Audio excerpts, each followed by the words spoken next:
Hello everyone, welcome to our YouTube channel chemistry mentor. आज हम कर रहे हैं 11th क्लास का चैप्टर नंबर फर्स्ट केमिस्ट्री का some basic concept of chemistry. So हम स्टार्ट करते हैं। सबसे पहले क्या आता है, चैप्टर का नाम पढ़ो, some basic concept of chemistry, यानी कि केमिस्ट्री के कुछ बेसिक कॉन्सेप्ट पढ़ रहे हैं हम यहाँ पे। हम पढ़ेंगे, वो होता है ना कि किसी भी स्टार्टअप को स्टार्ट करने के लिए हमें उसकी बारीकियाँ पढ़नी चाहिए, ठीक है। बारीकियाँ जैसे कि हाँ भाई क्या करना है, कैसे करना है, वो सब हमें पता होना चाहिए। तो हम यहाँ पे वो पढ़ेंगे, किस चीज़ के बारे में पढ़ रहे हैं केमिस्ट्री में, वो सब पढ़ेंगे। तो सबसे पहले आता है आपका मैटर। मैटर होता क्या है? मैटर क्या है? मैटर कोई भी चीज़ है, जैसे ये भी क्या है, ये एक तरह का मैटर है। जो चीज़ यहाँ पे इन्वायरमेंट में प्रेजेंट है और ऑक्युपाई कर रही है, कोई स्पेस ऑक्युपाई कर रही है, उस चीज़ को हम कहेंगे मैटर। उस चीज़ को मैटर कहेंगे, ठीक है। फिर इसकी क्लासिफिकेशन है। क्लासिफिकेशन में दो तरह की क्लासिफिकेशन है इसकी, फिजिकल क्लासिफिकेशन और केमिकल क्लासिफिकेशन। फिजिकल क्लासिफिकेशन में तीन तरह के होते हैं, सॉलिड, लिक्विड और गैस। ये क्या है? ये सॉलिड है। जो इसके अंदर इंक है वो कैसी है? लिक्विड फॉर्म में है, ठीक है। और जो स्मेल वगैरह, ये स्मेल भी होती है इसमें, मार्कर में स्मेल होती है, वो क्या है? लेकिन वो गैसियस स्टेट में है, ठीक है। तो ये तो नॉर्मल बात है, सॉलिड क्या होता है, लिक्विड क्या होता है और गैसियस क्या होता है, ये तो सभी को पता है। कि जैसे आइस है, आइस क्या है? आइस हमारी सॉलिड स्टेट में है। वाटर क्या है? वाटर हमारी लिक्विड स्टेट में है। और जो हमारे गैसियस स्टेट में कौन होगा? गैसियस स्टेट में हमारी वाटर वेपर्स हो गए, ठीक है। अब पढ़ रहे हैं केमिकल क्लासिफिकेशन। केमिकल क्लासिफिकेशन में फिर हम फर्दर क्लासिफाई करते हैं मिक्सचर के अंदर एंड प्योर सब्सटेंस के अंदर। मिक्सचर क्या होता है? मिक्सचर को हम कैसे डिफाइन करते हैं कि किसी चीज़ की कंपोजिशन हो, यानी कि एडिशन हो किसी चीज़ का। मान लो दो चीज़ मिलके बन रही हैं, तो क्या बना रही है? एक तरह का मिक्सचर बना रही है, ठीक है। यानी कि मिक्सचर वो चीज़ हैं जिनकी कंपोजिशन में डिफर होगा, यानी कि डिफरेंस होगा, ठीक है। इसमें दो तरह से फिर आगे फर्दर क्लासिफाई किया है, homogeneous and heterogeneous. Homogeneous and heterogeneous. Homogeneous कौन सा होगा भाई? जिसके अंदर जो कंपोजिशन होगी, जो कंपोजिशन है यहाँ पे होमोजीनस में यूनिफॉर्म होती है, ठीक है। यानी कि हम बता नहीं सकते कि कौन सा सब्सटेंस अलग है, कौन सा ये है। जैसे पानी है, पानी के अंदर हमने नमक मिला दिया, वो क्या है? हमारा होमोजीनस मिक्सचर होगा। दूसरा है हिट्रोजीनस मिक्सचर। हिट्रोजीनस मिक्सचर, मान लो पानी के अंदर हमने सैंड मिला दी, वो क्या है? हमारा हिट्रोजीनस मिक्सचर है, जो कि हम आसानी से बता सकते हैं हिट्रोजीनस कौन सा हो, होमोजीनस कौन सा होगा। अब आते हैं हमारे प्योर सब्सटेंस। प्योर सब्सटेंस में दो तरह के होते हैं भाई। प्योर होते हैं भाई, बिल्कुल प्योर भाई, प्योर होना चाहिए। एक हमारा एलिमेंट और एक है हमारा कंपाउंड। जो एलिमेंट है, जो एलिमेंट होता है, इसको हम फर्दर डिवाइड नहीं कर सकते, ठीक है। और जो कंपाउंड होता है, कंपाउंड को हम केमिकल मेथड के द्वारा डिवाइड कर सकते हैं, ठीक है। इन सब के बारे में क्यों पढ़ा है? कि हमें पता होना चाहिए कि क्या होता है, केमिस्ट्री का स्टार्ट कहाँ से हुआ था। ये आगे आएंगे, थोड़े थोड़े टॉपिक्स आते रहेंगे, solid state, liquid state, gaseous state, ठीक है। तो हम अब आगे कर रहे हैं, अब हम पढ़ रहे हैं लॉज ऑफ केमिकल कंपोजिशन, ठीक है। अब हम कर रहे हैं लॉ ऑफ केमिकल कंपोजिशन, और सबसे पहला जो लॉ है वो है law of conservation of mass. ये लॉ क्या कहता है, वो पढ़ते हैं हम। कि कुछ भी हो, केमिकल प्रोसेस हो चाहे फिजिकल प्रोसेस हो, तो क्या होगा? जो प्रोडक्ट का मास है वो रिएक्टेंट के मास के बराबर होगा। तो यही बताया गया है ड्यूरिंग एनी फिजिकल, कोई भी फिजिकल हो या केमिकल चेंज हो, ठीक है। फिजिकल चेंज हो या केमिकल चेंज हो, तो टोटल मास, जो टोटल मास होगा प्रोडक्ट का, रिमेन इक्वल, वो इक्वल होगा किसके? To the total mass of reactant. Reactant के टोटल मास के ऊपर, टोटल मास के बराबर होगा, ठीक है। तो एग्जांपल दिया गया है, पूछा है, क्वेश्चन था एक, कि कैल्शियम कार्बोनेट है वो कन्वर्ट हो रहा है किस में? कार्बन डाइऑक्साइड में और कैल्शियम ऑक्साइड के अंदर, ठीक है। और ये पूछ रखा है कि इसका मास क्या होगा 10 ग्राम, ये हमारा रिएक्टेंट था और प्रोडक्ट में क्या बन रहा है, एक हमारा 4 ग्राम का CO2 रिलीज़ हो रही है और x निकालना है हमें। कैसे निकालना है, सो सिंपल, हमने पीछे बताया कि जो प्रोडक्ट का मास है वो किसके बराबर होगा, प्रोडक्ट का जो मास है वो रिएक्टेंट के बराबर होगा। ठीक है, तो रिएक्टेंट कौन है, 10 है, 10 ग्राम, और ये कितना है 4 ग्राम प्लस x निकालना है, 10 माइनस ये साइड गया 4, कितना आ गया 6 ग्राम। ठीक है, यानी कि CaO कितना है हमारा 6 ग्राम। और ये जो कंजर्वेशन ऑफ मास का जो लॉ है वो अप्लीकेबल नहीं है एक कंडीशन में, जब हमारी न्यूक्लियर रिएक्शन होती है वहाँ पे ये लॉ अप्लीकेबल नहीं होता। क्यों नहीं होता सर, ये इसलिए अप्लीकेबल नहीं होता क्योंकि ड्यूरिंग न्यूक्लियर रिएक्शन क्या होता है कि जो हमारा जो मास है वो कन्वर्ट होता है। मास किस चीज़ में कन्वर्ट होता है, वहाँ पे मास हमारा एनर्जी के अंदर कन्वर्ट होता है। ठीक है, जब मास एनर्जी के अंदर कन्वर्ट होगा तो मास यानी कि इक्वल नहीं रहेगा, प्रोडक्ट और रिएक्टेंट का मास इक्वल नहीं रहेगा, तो ये जो लॉ है ये क्या है हमारा फॉलो नहीं होगा। और ये जो लॉ है वो सबसे पहले फ्रेंच के एक साइंटिस्ट थे, उन्होंने बताया था, कब बताया था, वो 1789 में बताया था, 1789 में स्टार्ट हुआ था। ठीक है, अब जैसे आगे लॉ आएंगे तो आगे आगे प्रोग्रेस होती गई। ठीक है, ये जो साल बढ़ते रहेंगे और साइंटिस्ट अपनी अलग अलग लॉ देते रहेंगे। ठीक है, अब हम सेकंड लॉ कर रहे हैं, तो अब हम कर रहे हैं हमारा second law of constant composition या फिक्स्ड कंपोजिशन। ठीक है, ये लॉ क्या कहता है, इस लॉ के अनुसार जो केमिकल कंपाउंड है वो कंटेन करता है, जो एलिमेंट को कंटेन करता है एक फिक्स्ड रेशो में, एक फिक्स रेशो बाय मास, यानी कि मास के द्वारा जो मास की रेशो होगी वो क्या होगी आपकी फिक्स होगी। ठीक है, यही बताया गया है केमिकल कंपाउंड ऑलवेज कंटेन्स, जो केमिकल कंपाउंड होंगे वो हमेशा कंटेन करेंगे एलिमेंट को इन फिक्स रेशो के अंदर बाय मास के द्वारा।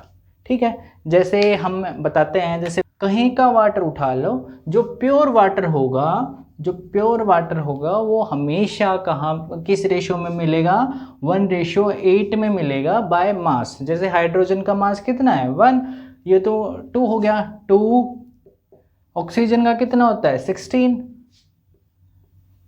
तो इसको जब हम वो करेंगे छोटा करेंगे 1 और 8, 1:8। ऐसे ही कार्बन और ऑक्सीजन का है, जैसे कार्बन का मास कितना आता है 12 और ऑक्सीजन एक का 16, 2 का 32।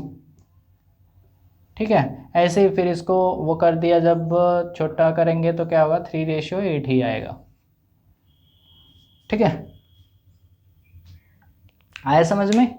अब एक वो करते हैं, क्वेश्चन करते हैं इसी के ऊपर। एक कॉपर ऑक्साइड है, फॉर्म हुई है दो मेथड्स के द्वारा कॉपर ऑक्साइड फॉर्म हुई है, और हमें बताना है कि ये जो लॉ है ये अप्लीकेबल हो रहा है या नहीं हो रहा। ठीक है, फर्स्ट केस में जो कॉपर है वो कितना है 1.75 ग्राम है कॉपर, और ऑक्साइड का मतलब यानी कि पूरा ऑक्साइड बन चुका है, कॉपर के साथ ऑक्साइड बना चुका है, वो कितना है 2.19। ठीक है, और सेकंड केस में क्या है 1.14 ग्राम कॉपर है और 1.43 ग्राम क्या है ऑक्साइड है। तो हम कैसे सोल्व करेंगे, पहले हम क्या करेंगे, उसकी क्या निकालेंगे, परसेंटेज निकालेंगे, यानी कि कितना परसेंटेज वहाँ पे प्रेजेंट है। तो कैसे निकालेंगे, परसेंटेज ऑफ कॉपर कितना प्रेजेंट है, वो कॉपर यानी कि बाय मास ले रहे हैं तो कॉपर कितना प्रेजेंट होगा, ये 1.75 ग्राम जो हमने मिला है divided by total oxide. Oxide कौन सा है? कॉपर भी है उसमें और ऑक्सीजन भी है, इसलिए ऑक्साइड है 2.19, ठीक है, इंटू 100। तो हम काउंट करेंगे 2 2 2 4 4 3 ये हो गया 79, यह हो गया आपका 79.9%, ठीक है। ये आपकी आ गई कॉपर की। अब ऑक्सीजन की निकाल लो। ऑक्सीजन की कितनी होगी? 100 में से ये माइनस कर देंगे तो हमारा क्या आ जाएगी? उसकी आ जाएगी, ठीक है। ऑक्सीजन की कितनी? तो ऑक्सीजन की हमारी कितनी आ गई? 100 में से इसको माइनस कर दो तो आ गई 20.1%, ठीक है। ये आपका हो गया, दिख रहा है आपको? 79.9 तो आपका हो गया कॉपर, और ऑक्सीजन कितना हो गया हमारा? 20.1। ये केस फर्स्ट के लिए, ठीक है। अब सेकंड के लिए निकाल रहे हैं। केस फर्स्ट के लिए हमने यहाँ पे लिख दिया। केस कर रहे हैं, परसेंटेज कॉपर निकाल रहे हैं। 1.14 ग्राम तो कॉपर है, डिवाइडेड बाय 1.43 ग्राम ऑक्साइड हो गया, मल्टीप्लाई बाय 100। ये कितना आएगा? 1.4 79.7% कितना आ गया हमारा? 79.7% आ गया। और ऑक्सीजन फिर कितना आ गया बताओ? 100 में से माइनस कर दो, 100 माइनस 79.7 कितना आ गया? कैलकुलेशन है सिंपल, 20.3%, ठीक है। जो पहला केस आया था हमारा वो था 79.9, यहाँ पे हमारे सेकंड केस में आया 79.7, और ये दूसरा आया हमारा 20.3। तो इनका जो रेशो है, इनका हम जब रेशो करेंगे वो लगभग सेम आएगा। और ये जो थोड़ा बहुत चेंज आ रहा है, वो चेंज क्यों आ रहा है? वो चेंज इसलिए आ रहा है क्योंकि एक्सपेरिमेंट परफॉर्म करते हुए कुछ गलतियाँ हुई होंगी, कुछ एरर्स आए होंगे, इस वजह से ये थोड़ा बहुत चेंज आ रहा है। तो हम बता सकते हैं कि ये हमारा लॉ ऑफ कांस्टेंट और केमिकल कंपोजिशन वैलिड है, ठीक है। तो अब हम पढ़ रहे हैं तीसरा law, law of multiple proportion. ये जो लॉ है बहुत ज़्यादा इम्पोर्टेंट है। क्यों? क्योंकि बच्चे इस पे कंफ्यूज होते हैं और इस पे क्वेश्चन आ जाते हैं, ठीक है। तो क्या है? When the two एलिमेंट, दो एलिमेंट जब हैं, मान लो दो एलिमेंट हैं, एक कार्बन है और एक ऑक्सीजन है, ठीक है। When two element combine with each other, एक दूसरे के साथ combine करेंगे तो क्या करेंगे? टू फॉर्म्स टू और मोर देन टू कंपाउंड्स। मान लो ये दो कंपाउंड बना रहे हैं, ठीक है।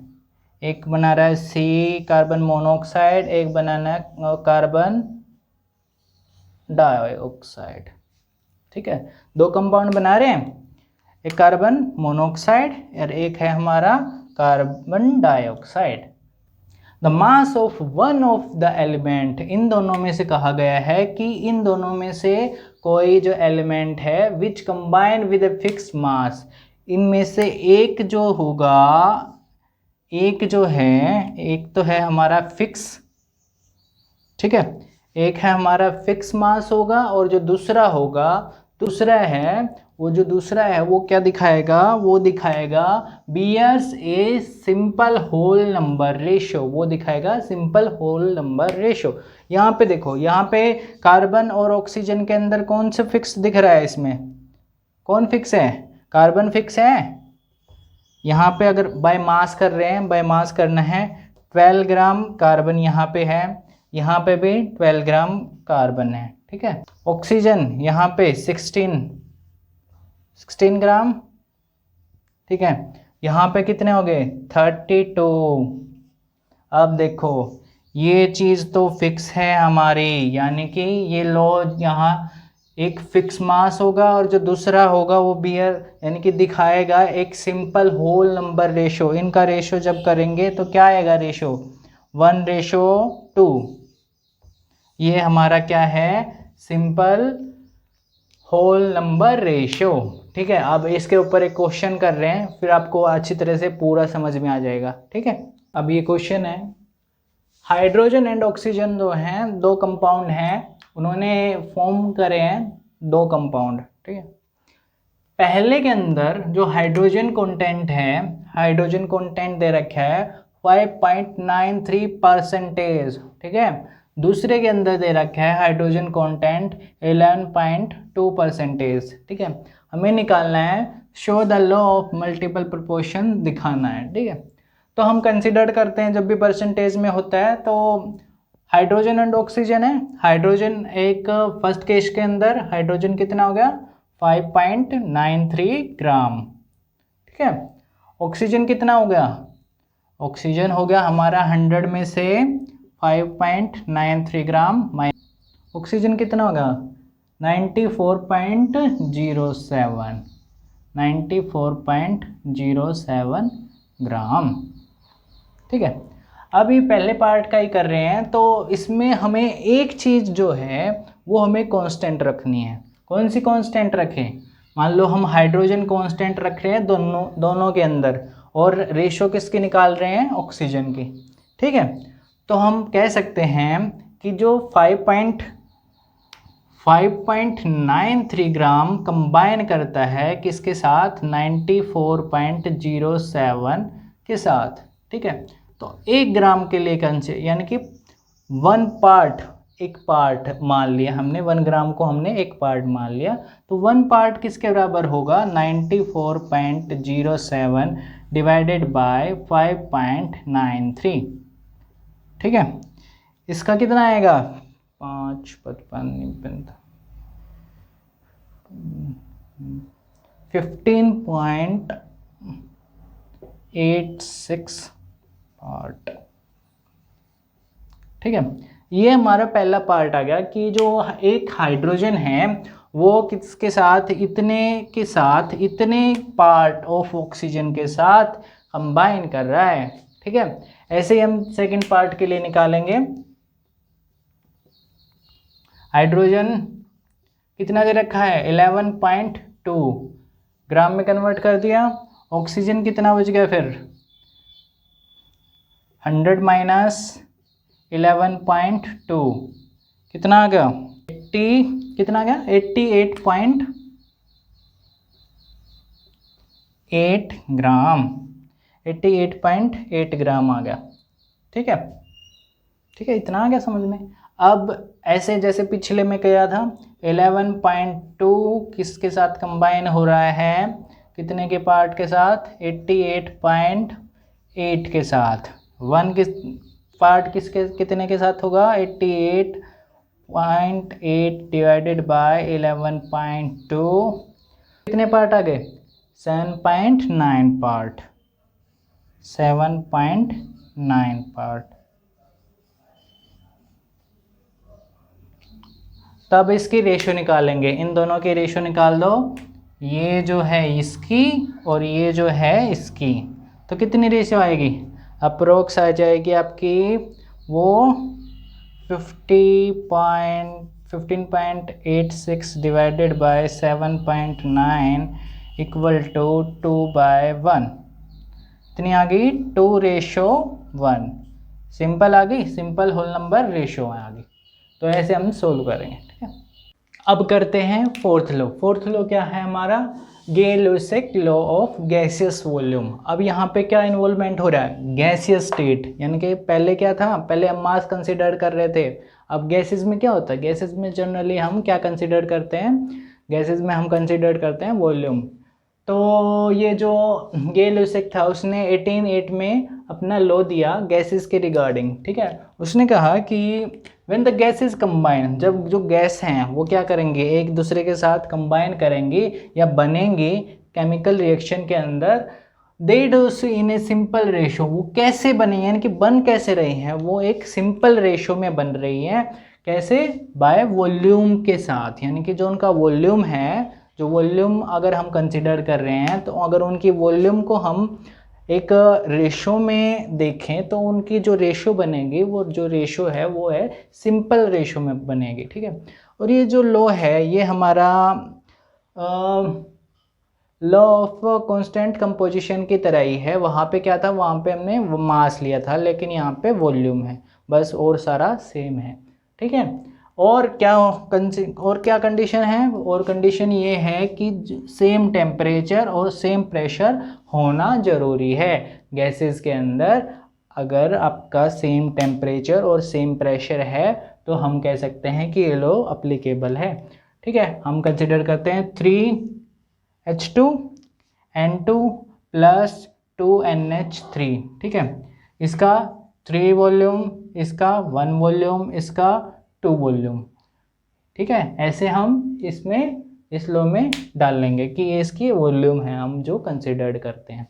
अब क्या हुआ, इसमें थोड़ी कमी निकाल दी भाई कि इसको मॉडिफाई किया जाए, तो हमारा एवोगैड्रो आया 1811 में, 1811 में आया। उसने फिर इसी को मॉडिफाई किया कि उसने कहा कि जो इक्वल वॉल्यूम है ऑफ ऑल द गैसेस, जितने भी गैसेस हैं, अगर उनकी इक्वल वॉल्यूम है, कब?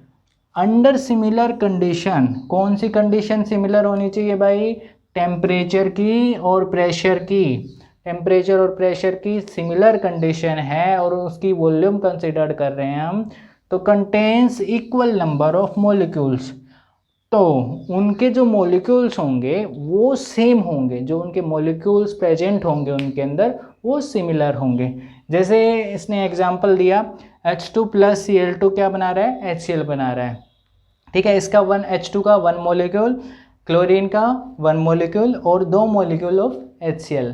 तो इसको हमने फिर आगे छोटा किया, हाफ मॉलिक्यूल ऑफ H2 हो गए, हाफ मॉलिक्यूल ऑफ Cl2 हो गए और 1 मॉलिक्यूल ऑफ HCl हो गए। तो हम कह सकते हैं कि 1 मॉलिक्यूल ऑफ HCl, एक मॉलिक्यूल ऑफ HCl वो क्या कंटेन करता है? 1 mole of HCl contain half molecule of H2 and half molecule of Cl2। इसने एवोगैड्रो ने ये दिया था अपना लॉ, ठीक है, 1811 में। तो अब हम पढ़ रहे हैं डाल्टन एटॉमिक थ्योरी।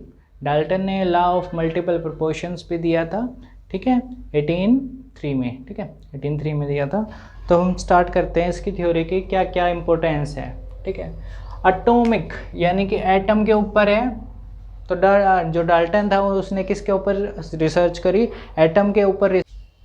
तो एटम के ऊपर रिसर्च करी, तो एटम्स के ऊपर उसने रिसर्च करके ये देखा कि जो एटम है वो छोटा पार्टिकल है, ठीक है। उसने उसको छोटा पार्टिकल यानी कि इसको और नहीं तोड़ा जा सकता, ये भी बोला, ठीक है। तो हम स्टार्ट करते हैं। Matter is made up of extremely, जो मैटर है वो कैसे बनता है? मैटर बनता है किसके द्वारा? Made up of extremely small individual particles called the atoms. जो मैटर है, मैटर किस चीज़ से बना है? मैटर कहा डाल्टन ने कि जो मैटर है वो बनता है किस चीज़ से? एटम से बना है, बहुत छोटी पार्टिकल्स है वो, उससे हमारा मैटर बना है। दूसरा पॉइंट क्या था? Atoms of a given element are identical in all respects, यानी कि जो एटम होंगे एक किसी भी एलिमेंट के, एक सिंगल एलिमेंट के क्या है, ये नहीं कि डिफरेंट एलिमेंट, सिमिलर यानी कि सेम एलिमेंट के वो क्या होंगे? और आइडेंटिकल होंगे इन ऑल रिस्पेक्ट। आइडेंटिकल का मतलब यानी कि उसकी जो जितनी भी प्रॉपर्टी हैं वो सिमिलर होंगी हर जगह, ठीक है। तो थर्ड पॉइंट क्या है? Atom of different elements are different. अगर एटम्स डिफरेंट होंगे, जो एटम्स अगर दूसरे उसके हैं, दूसरे एलिमेंट के हैं, तो उनकी जो प्रॉपर्टी होंगी वो अलग होंगी, डिफर होंगी सारी। यानी कि ये एक एलिमेंट अलग है, एक एलिमेंट अलग है, उसके एटम अलग है, उसके एटम अलग है, तो उसकी जो प्रॉपर्टीज होंगी वो अलग अलग होंगी। फोर्थ पॉइंट क्या कहा? एटम ऑफ डिफरेंट एलिमेंट में कंबाइन विद, जो एटम है, जो अलग एलिमेंट के जो एटम्स हैं वो कंबाइन कर सकते हैं किसके साथ? विद ईच अदर, एक दूसरे के साथ कंबाइन कर सकते हैं कैसी कैसी रेशो में कंबाइन कर सकते हैं? फिक्स रेशो में कंबाइन हो सकते हैं, सिंपल रेशो में कंबाइन हो सकते हैं, होल नंबर रेशो में कंबाइन हो सकते हैं, और क्या बनाएंगे? कंपाउंड बनाएंगे। ठीक है, कंपाउंड का फॉर्मेशन करेंगे, जो डिफरेंट एलिमेंट हैं वो कंबाइन होकर किसी भी रेशियो में, फिक्स में भी हो सकते हैं, सिंपल में भी हो सकते हैं, ऐसे सभी रेशियो में बनेंगे। ठीक है, atoms can nether be created nor be destroyed, important है, एटम्स जो हैं can not be created nor be destroyed. ठीक है, एनर्जी की तरह ही है कि energy can not be created nor be destroyed, ऐसे ही एटम जो हैं वो कैन नॉट बी क्रिएटेड और ना ही ख़त्म किए जा सकते हैं। और लास्ट में है लॉ ऑफ केमिकल कंपोजिशन बताया था इसने, मैं बताया कि लॉ ऑफ केमिकल कंपोजिशन कौन सा वाला बताया है इन्होंने? लॉ ऑफ केमिकल कंपोजिशन बताया इन्होंने लॉ ऑफ मल्टीपल प्रपोर्शन। ठीक है, 18(3) में। ठीक है, हमारे चैनल को लाइक करें, शेयर करें एंड सब्सक्राइब करें।